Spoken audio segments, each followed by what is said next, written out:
A day in my life in the Philippines. Hello mga best! Ngayong araw ay last day na natin sa trabaho at dahil araw ng kalayaan at no-work tayo, uuwi tayo sa Sariaya, Quezon. At dahil bakasyon ngayon ay excited na ako makita ang dalawa kong anak na si Raven at Naya. Pero bago ang lahat ay shoutout nga pala kay Judith Morilla. Nakagigising lang at ang vlog ko agad ang napanood niya. Maraming salamat best at si Rona from Malbar, Batangas na sumusubaybay din sa mga bagong upload ng ating video. Shoutout din para kay Ana Arasula at si Myra Pelaez, Jusel Dongan, Leonor Romero, Elvis Capunpon. Sila ang mga best friends ko, mga best, since high school. Siyempre, kabilang doon si Romeo Hinakay. Maraming salamat sa inyong lahat. Sana ay huwag kayong magsasawa na tangkilikin ng video ko. Shoutout din pala sa BO1 ng Frame ng Sab-Asi. Mag-comment nga kayo dito kung sino kayo para naman malaman ko kung hanggang saan naabot ang video na to. Huwag kalimutan mag-like, comment at share habang nanonood sa video ko. Ayun nga, diba mga best? I know work at ngayong araw ay kalayaan. Ipagdiwang natin ang pagiging malaya. Malaya sa trabaho, kapag day off, pero hindi pa rin malaya sa mga bayarin. Naway maging malaya tayo sa stress, problema at sa mga taong mahilig manghiram ng pera pero nakakalimutang magbayad. Nung panahon ng mga bayani, kalayaan ng bansa ang pinaglalaban. Pero ikaw mukhang hindi ka na pinaglaban.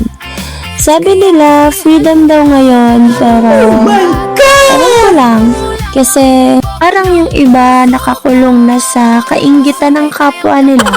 Sana kung nasaan man kayo naroroon, mahanap nyo ang katahimikan at kapayapaan.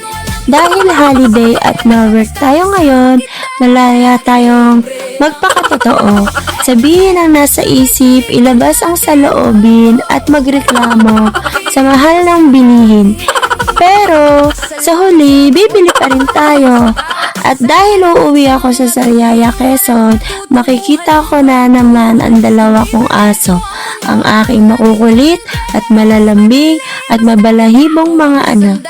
Sigurado akong miss na nila ako o baka yung pagkain lang ang namimiss nila. Mga 3 oras ang biyahe mula Batangas hanggang Quezon. Depende kung mabait ang traffic kasi dito sa Pilipinas hindi mo alam kung biyahe pa ba ang haharapin o ang isang reality show ng paghihintay sa kalsada. Buti ngayon ay hindi na traffic kaya maagang makakauwi sa bahay at makikita ang dalawa kong anak, mga best! Hindi naman perpekto ang buhay.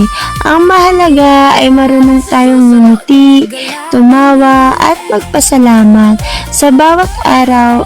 Kung wala talagang dahilan para ngumiti, isipin nyo na lang na ang sweldo kahit malayo pa. At sa punto na nga ito ay dumating na ang aking sundo, ang aking pinakamamahal na lalaki.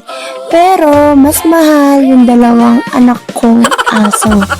Agad na nga akong sinalubong dyan ni Raven at nagwagwag na ng buntot si Nea na para bang hindi kami nagkita ng ilang taon. Dahil sa loob ng tricycle ay napakagulo naming 3 dahil napakakulit ni Nea. Lagi nang niloko si Raven. Palagi niyang inaamoy ang itlog ng aking si Raven. Kaya naman si Raven ay surong-sura kay Nea.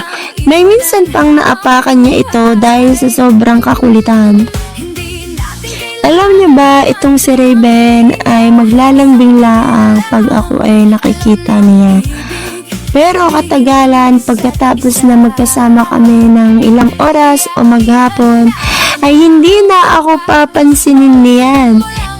Ganun lang naman sila ni Nea, pero makailang oras na ulit nila akong hindi makita ay para mga batang naglalambing at nagsusumbong na bakit sila iniwan. Sa tuwing umuwi nga ako ay palagi silang kasama ng kanilang papa sa pagsundo sa akin. Dahil itong si Raven ay nagagalit kapag hindi siya sinasama. Pero saglit lang naman ang galit. Hindi naman makakatiis na hindi lalapit sa amin.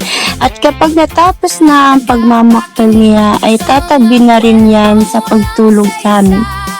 Kaya kung nagustuhan niyo ang video ko at nakilala niyo na ngayon ang aking mga anak, ay huwag kalimutan na mag-like, share, at comment. I-follow niyo na din ako para updated kayo sa mga susunod ko pa na mga video. Basta palaging tandaan, hindi natin kailangan patunayan sa lahat kung gaano tayo kagaling. Minsan, sapat nang marunong tayong makisama at ngumiti sa kabila ng pagod. Ako nga pala ang best nyo na si Roma at ito ang aking simpleng buhay bilang isang operator. Hanggang sa susunod na kwento, ingat kayo palagi at mabuhay ang manggagawang Pilipino.